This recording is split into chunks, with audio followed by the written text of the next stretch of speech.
বছৰীয়া সন্তনো এই পুত্ৰ বুজাই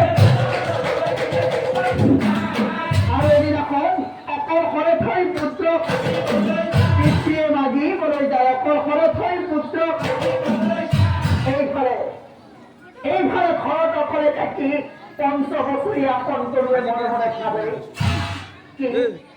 পিতাই মোৰ মা মৰা বুলি কৈছে, মৰিলে বোলে নাহে, দেখা নাপায়। মা যদি নাহে মই কাৰ লগত থাকিম, মোক কোনে খুৱাই দিব? মা মা মা মা